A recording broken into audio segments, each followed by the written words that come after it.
తెలుగు భాషను బతికించుకోగలమా? గ్రాంధికం నుంచి వ్యావహారికంలోకి ఒక మెట్టు దిగాము, కానీ మనం పొందిన ప్రయోజనం ఏంటి? అమ్మ భాషను వదిలి మమ్మీ అంటూ గొప్పలకు పోవడంలో మీరు కోల్పోతున్నదేంటో తెలుసా? తెలుగు భాష దినోత్సవం వేళ తెలుగుదండు పడే తపన ఒక్కసారి అర్థం చేసుకోవడానికి మీరు సిద్ధంగా ఉన్నారా? అయితే మా ప్రతినిధి మూర్తి మరిన్ని వివరాలు అందిస్తారు. తెలుగు భాషా దినోత్సవాన్ని విశాఖలోని మద్దిలపాలెం జంక్షన్లో తెలుగు తల్లి విగ్రహం వద్ద తెలుగుదండు ఘనంగా నిర్వహిస్తున్న పరిస్థితి ఉంది. తెలుగు వ్యావహారిక భాషా వికాసానికి దోహదం చేసిన గిడుగు రామ్మూర్తి పంతులు గారి జయంతిని ఇతోధికంగా ప్రతి ఏటా తెలుగుదండు నిర్వహిస్తున్న పరిస్థితి ఉంది. ప్రస్తుతం సూర్య గారు మనతో ఉన్నారు, ఆయన అడిగి మనుషులు తెస్తున్నారు. సార్, మీరు చెప్పండి, తెలుగు భాష వికాసానికి భవిష్యత్తుకు మీరు చేస్తున్న ప్రణాళికలు ఎలా ముందు నడుస్తున్నాయి?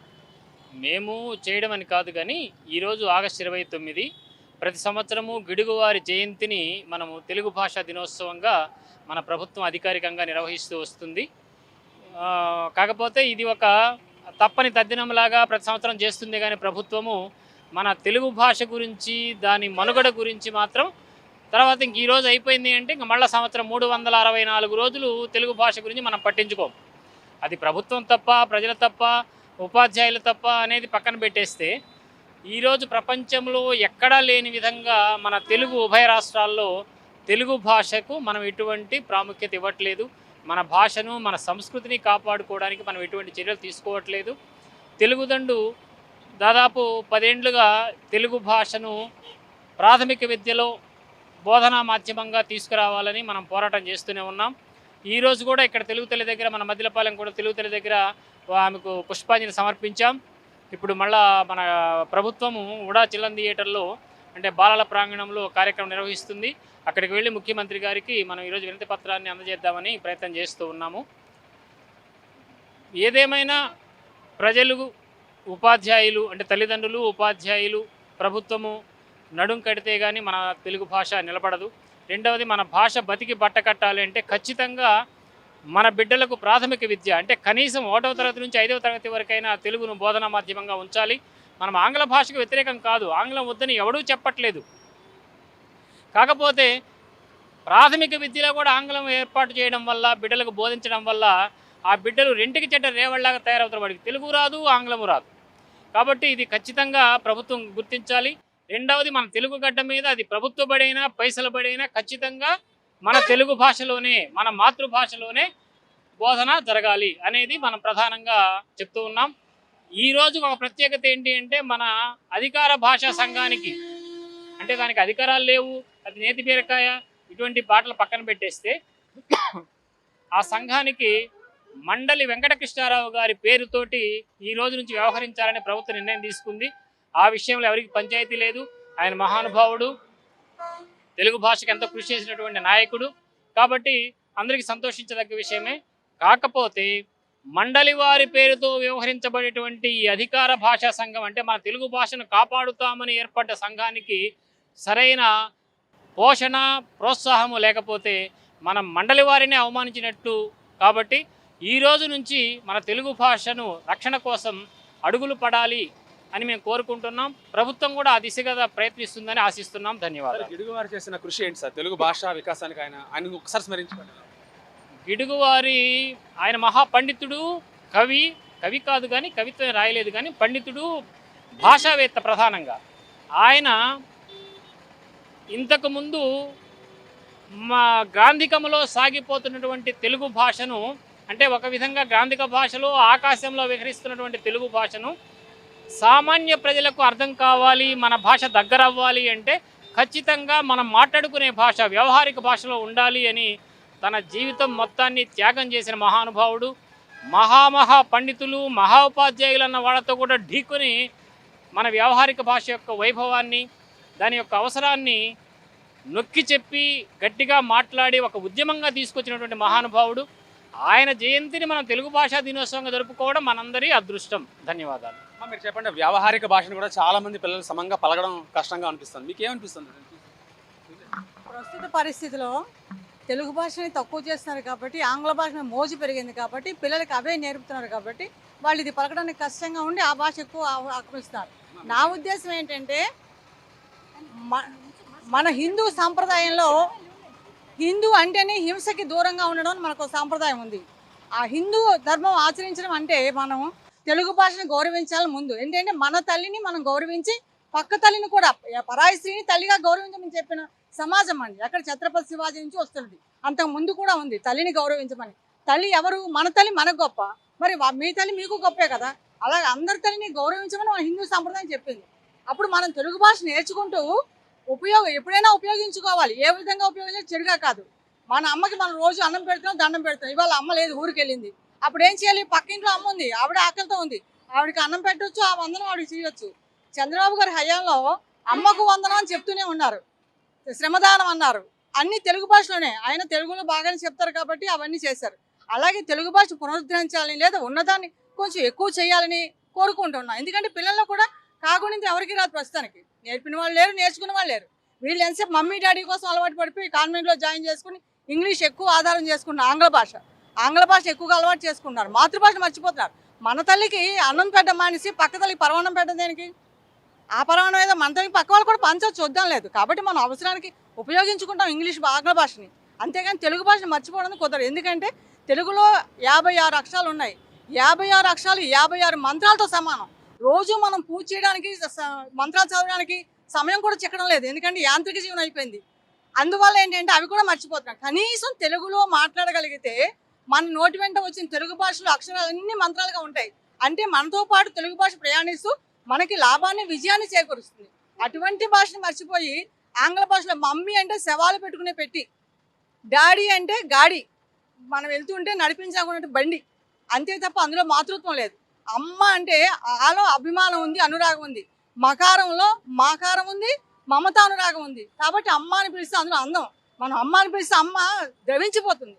మమ్మీ మమ్మీ అంటే అది అసలు ఏమిటో పిలుపులా లేదు, అరుపులాగా ఉంది. చాలా మంది మమ్మీలనే పెంచుకోవడానికి ఇష్టపడుతున్నారు. అదే అందుకనే అది తెలియడం లేదు ఎవరికి. సరిగా చదువులు వీళ్ళు కూడా మానేశారు. ఆంగ్ల భాషలో ఇప్పుడు గబుకుని మనం బస్సు వచ్చింది, రైలు వచ్చింది, ట్రైన్ వచ్చింది అంటాం, రైలు వచ్చిందనం, దారికి వెళ్తాం అనం, రోడ్డుకి వెళ్తాం అంటాం, అన్ని ఇంగ్లీష్ భాషలే. అవి అలవాటే కొంతవరకు. అదే బాధపడుతుంటే ఇప్పుడు ఎముకలకు అంటుకుపోయింది. ఎవరో జంగాల్ శాస్త్రి కవి చెప్పారు, ఏంటి మమ్మీ పాటు రైస్ హియర్ పాట్ అని. ఏంటంటే ఒక కుండలో అన్నం పెట్టారు, అమ్మ అన్నం పెట్టమ్మా అంటే ఎవరైనా పెడతారు. ఈ ఇంగ్లీష్ భాషలో వాళ్ళకి రాకపోవచ్చు కదా, అడిగిన అన్నం కూడా పెట్టలేకపోవచ్చు. దానివల్ల కష్టాలు కూడా ఉన్నాయి. కాబట్టి ఇప్పటికైనా మించిపోయినా తల్లిదండ్రులు కూడా గమనించుకుని, ఇప్పుడు కొంత ఏంటంటే సీరియల్ కూడా అలవాటు పడిపోతున్నారు, కాన్వెంట్లో జాయిన్ చేస్తారు. అందులో మమ్మీ డాడీలే చెప్తారు కానీ డబ్బుల కోసం వాళ్ళకి వచ్చిన సంస్కారం అయితే ఏమీ లేదు. మాకు చదువు చెప్పిన మాస్టర్లు, గురువులు చాలా ధన్యవాదాలు వాళ్ళకి. వాళ్ళు చెప్పిన చదివే సంస్కారం ఉన్న చదువు చెప్పారు.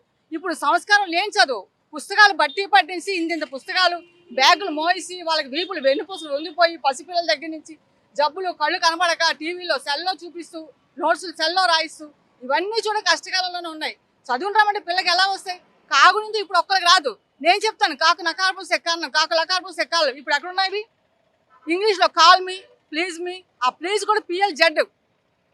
ఐ లవ్ యూ అంటే ఐ ఒకటి, యూ ఒకటి, ఎల్ ఒకటి, సగం సగమే. అంటే అది కూడా మనకి చెప్పేవారు బట్లర్ ఇంగ్లీష్ అని, అది కూడా తక్కువైపోయింది. ఇప్పుడు ఆ ఇంగ్లీష్ ఏమిటో అర్థం కావడం లేదు, తెలుగుని మర్చిపోతున్నారు, తెలుగు కూడా అర్థం కావడం లేదు. కాబట్టి దయించి పెద్దలు అనుమతించి ఒక తెలుగుని మాత్రం ఇంగ్లీష్ ఆంగ్లని అవమానపరచాలని ఉద్దేశం కాదు, తెలుగుని గౌరవించాలని ఒక సంప్రదాయం మాది. అది మా కోరిక, తెలుగుని గౌరవించాలి. చెప్పండి అమ్మా, ఆవిడ ఆవేదన విన్నారు కదా, మీకేమనిస్తుంది పర్సనల్గా? మీరు ఎలాంటి ఎక్స్పీరియన్స్ పొందుతున్నారు?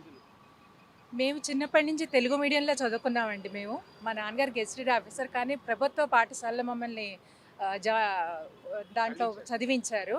ఇప్పుడు తెలుగు మర్చిపోవడం వల్ల ఏం జరుగుతుందంటే మన కన్న తల్లిని మర్చిపోయి వేరే అమ్మగారు చెప్పినట్టు పక్కింటి అమ్మగారిని పరమాన్నంతో పెట్టినట్టు అవుతోంది. అందుకనే మన కన్న తల్లిదండ్రులని వృద్ధాశ్రమంలో వేయవలసిన పరిస్థితి వస్తుంది. కారణం అది.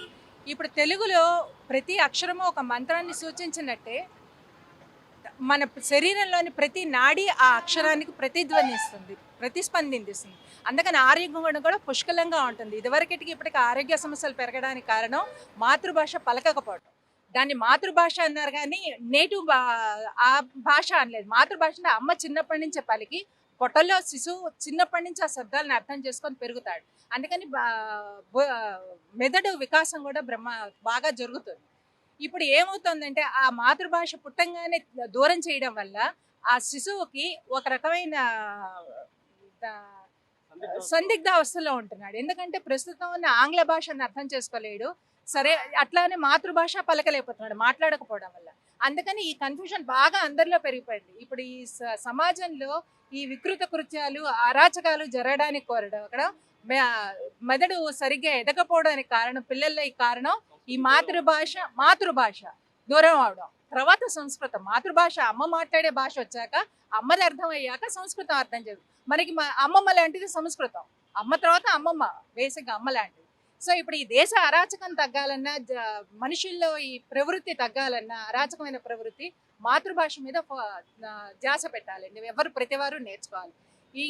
ఇది విదేశీ కుట్ర కూడా, వెస్టర్నైజ్డ్ అవ్వడం వల్ల మనం మాతృభాషనే మర్చిపోవట్లేదు, హిందూ ధర్మానికి దూరం అవుతున్నాం. మన పురాణ ఇతిహాస గ్రంథాలన్నీ, కథలన్నీ మన మాతృభాషలో ఉన్నాయి, సంస్కృతంలో ఉన్నాయి. ఇప్పుడు ఇంగ్లీష్లో దానికి ప్రతిదీ అనువాదం మనకి దొరకదు. ఇప్పుడు మనది ఆత్మ ఉంటుంది, అది సోల్ కాదు. దానికి అర్థం డిక్షనరీలో మన సోల్ అని చాలా పదాలకి సరైన అర్థాలు డిక్షనరీలో లేవు వాళ్ళకి. ఆ డొనేషన్ ప్రకారం వేరే వాళ్ళకి క్రిస్టియానిటీకి సంబంధించిన పదాలు పెట్టారు. దానివల్ల ఏమవుతుందంటే మన హిందూ ధర్మానికి ముప్పు వాటిల్లే ప్రమాదం ఉంది. ఇది చాప కింద నీరులాగా జరుగుతున్న ఒక పెద్ద కుట్ర. దాన్ని మనం అందరం ఎదుర్కోవాలి అంటే, మన హిందూ ధర్మాన్ని కాపాడుకోవాలంటే ముందర మాతృభాష మీద మనం ఇది చేయాలి. సో మాతృభాషను కనుక బతికించుకోగలిగితే మనం మన ధర్మాన్ని, ఇతిహాస పురాణాలని బాగా కాపాడుకోగలుగుతాం. ప్రతి ఒక్కడు తెలుగులో మాట్లాడాలి, తెలుగులో సంవాదించుకోవాలి. కనీసం ప్రభుత్వ పరంగా అయినా గెజెట్లలో చెప్పే ఆ జీవోల్ని వాటిని తెలుగులో చెప్పి, తెలుగులో తప్పనిసరిగా ఆఫీసులో వాళ్ళ పిల్లల్ని తెలుగు మీడియంలో, తెలుగు స్కూళ్ళలో, గవర్నమెంట్ స్కూళ్ళల్లో చదివించే విధంగా ఒక జీవో తీసుకొచ్చి ప్రెషరైజ్ చేస్తే తప్ప మన జీవన మనుగడే ప్రశ్నార్థకంగా మారకుండా ఉంటుంది. మరి కొంతమంది భాషాభిమానులు ఉన్నారు సార్, మీరు చెప్పండి, మీరు ఏమనుకుంటున్నారు? అసలు వీళ్ళందరూ చెప్పిన తర్వాత మీకేమనిపిస్తుంది? ముఖ్యంగా నేను చెప్పాల్సింది ఏంటంటే 2003 నుంచి national project on technology enhancement learning అని ఐఐటి ప్రొఫెసర్ ద్వారా సాంకేతిక విద్యను అన్ని సబ్జెక్ట్స్ విద్యార్థులకి, టీచర్స్కి అందజేయడం జరుగుతుంది. ఇటీవల కాలం 5-6 సంవత్సరాల్లో ఎక్కువ సబ్జెక్ట్స్ గుజరాతీ భాషలోకి, తమిళ భాషలోకి అనువాదింపబడుతున్నాయి. వేరే తెలుగు భాషలో తక్కువగా సబ్జెక్ట్స్ అనువాదింపబడ్డాయి. దీనికి కారణం ఏంటంటే మన వాళ్ళు ఎక్కువగా ఇంగ్లీష్ మీడియం మీదే శ్రద్ధ చూపిస్తున్నారు. కానీ మాతృభాషలో విద్య నేర్పితే ఎక్కువగా పిల్లవాడు దాన్ని బాగా అర్థం చేసుకొని ఉన్నతి పొందుతాడనే విషయాన్ని వీళ్ళు గమనించలేకపోతున్నారు. ఎక్కువగా మన వాళ్ళంతా కూడా అబ్రాడ్ వెళ్తున్నారు. ఇప్పుడున్న విదేశ పరిస్థితి ఏంటంటే ఎప్పుడు అక్కడి నుంచి పంపిస్తారో అని ఇవాళ చూస్తున్నాం. 6 లక్షల మందిని అమెరికా నుంచి ఇండియాకి డిపోర్ట్ చేస్తున్నారని చెప్తున్నారు. దానిలో ఎక్కువ మంది సాఫ్ట్వేర్ రంగంలో ఉన్న వాళ్ళు తెలుగు వాళ్ళే. సో మనం గుజరాత్, తమిళనాడు వాళ్ళని పూర్తిగా తీసుకొని ప్రాథమిక విద్య మాతృభాష తెలుగులో నేర్పితే విద్యార్థి కూడా చక్కగా అవగాహన చేసుకొని ఉన్నత పురోగతి సాధించగలరు. మీరేం చెప్పాలనుకుంటున్నారు చెప్పండి. ఆలి వచ్చినంత అమ్మను మరువకు, తల్లి ఏడ్పు వల్ల తగులు బాధ, ఆంగ్ల భాష నేర్చి ఆంధ్రము మరవకు, చెడును తెలుగు జాతి చిన్న సూరి. అసలు మాతృభాష అంటే అవగాహన ఉండాలి ప్రతి మనిషికి కూడా. తల్లి ఒడిలో ఉన్నప్పుడు తల్లి నోట్లో నుంచి ఏ భాష అయితే బయటపడిందో అదే మాతృభాష. ఈ మాతృభాష అచైతన్యానికి గురైంది. ప్రజల్లో చైతన్యం తీసుకురావడానికి, ప్రభుత్వానికి కళ్ళు తెరిపించడానికి తెలుగుదండు ఇలాంటి కార్యక్రమాలు చేపడుతుంది. అందులో భాగంగా ఈరోజు తెలుగు భాషా దినోత్సవము, తెలుగు భాషోద్యమ స్ఫూర్తినిచ్చినటువంటి గిడుగు రామ్మూర్తి పంతుల జన్మదినాన్ని సందర్భంగా ఈరోజు తెలుగు భాషా విమోచన జరుపుకుంటూ ప్రజలకి, ప్రభుత్వానికి ఒక సంకేతాలు పంపించడం కోసం, వాళ్ళకి తెలియజేయడం కోసము ఈరోజు ఈ కార్యక్రమాన్ని తెలుగుదండ ఆధ్వర్యంలో నిర్వర్తిస్తున్నాం. ధన్యవాదాలు. ఇది ముఖ్యంగా అమ్మ భాషను ఆదరించాలని చెప్పుకోవాల్సి వస్తుంది ప్రతి ఏడాది తెలుగు భాషా దినోత్సవం వేళ. ఇక్కడ మాట్లాడిన అందరూ కూడా వాళ్ళలో ఆర్ద్రత అయితే కనిపిస్తుంది. తెలుగు భాషను మనమే కాపాడుకోవాలి, పరాయి వాళ్ళు వచ్చి కాపాడరు, మన భాషను మనమే గౌరవించుకోవాలి అనేది ఒక నానుడి అయితే కనిపిస్తుంది. ఒక స్ఫూర్తివంతమైన మాటలతో వాళ్ళందరూ సమాజాన్ని చైతన్యపరచడానికైతే తెలుగుదండ ఆధ్వర్యంలో వాళ్ళందరూ సిద్ధంగా ఉన్నారని తెలుస్తుంది. Video journalist Satyata Murthy, BBC on TV, Visakhapatnam.